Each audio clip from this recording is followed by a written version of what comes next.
நொந்து போன ரஜினி ஃபேன்ஸ் கூலி சொதப்பியதற்கான காரணமே வேற. இத கூடவா சரியா பண்ண மாட்டீங்க? நேற்று வெளியான கூலி படம் நெகட்டிவ் ரிவ்யூகளை அதிக அளவில் பெற்று வருவதால் படத்தை வீக்கெண்டில் பார்க்க பிளான் போட்ட பலரும் கேன்சல் செய்து வருவதாக ஒரு செய்தி வந்த வண்ணம் உள்ளது. கிட்டத்தட்ட 400 கோடி ரூபாய் செலவில் வெளியான கூலி இந்த அளவுக்கு நெகட்டிவ் விமர்சனத்தை பெறுவதால் பிளான் பண்ண 1000 கோடி வசூல் செய்வது மிகவும் கடினம் என அறியப்படுகிறது. படத்தை பார்த்த பலரும் வைக்கும் மிகப்பெரிய குற்றச்சாட்டும் இயக்குனர் லோகேஷ் கனகராஜ் மீதுதான். இதற்கு முன்பு வெளியான லியோ படம் எதிர்பார்த்த வெற்றி அடையாமல் போனதற்கு காரணம் விஜய் என அப்போது சொல்லப்பட்டது.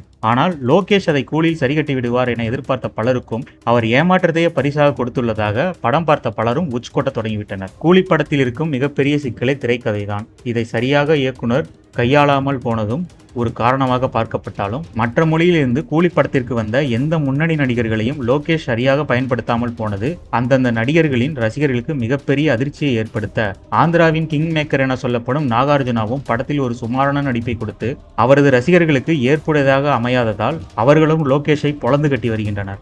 மேலும் படத்தில் நிறைய விஷயங்களுக்கு கேள்வியே இல்லாமல் போவது, கதாபாத்திரங்களின் வடிவமைப்பு என எதிலும் முழுமை பெறாமல் போன கூலி படத்திற்கு ரசிகர்கள் ஃபெயில் மார்க் மட்டுமே பரிசாக கொடுத்து வருகின்றனர். இந்த படத்தில் ரஜினிக்கு பிறகு மலையாள நடிகரான சௌபின் சாகிர் தான் ரசிகர்களிடையே வரவேற்பை பெறுகிறார். சில காட்சிகளில் பயங்கரமாக ஸ்கோர் செய்து ரஜினிக்கு டஃப் கொடுப்பது அவர் மட்டுமே. தனக்கு கொடுத்த வேலையை சரியாக செய்து விட்டார் என அவருக்கு ஒரு பாராட்டம் கிடைத்து வர கோலிவுட்டில் அவருக்கு ஒரு நல்ல எதிர்காலம் இருக்கும் என சொல்கிறார்கள். ஒரே நாளில் 151 கோடி வசூல் சாதனை செய்து தமிழ் சினிமாவில் ஒரு புதிய சகாப்தத்தை கூலி படைத்தாலும் படம் எதிர்பார்த்த கலெக்ஷனை அடையாது என்பதே பலரும் சொல்லும் கருத்தாகும். மேலும் நீங்க கூலி படம் பார்த்துட்டீங்கன்னா படம் எப்படி இருக்குன்னு கமெண்ட் பண்ணுங்க. படம் பார்க்கலன்னா லைக் பண்ணுங்க.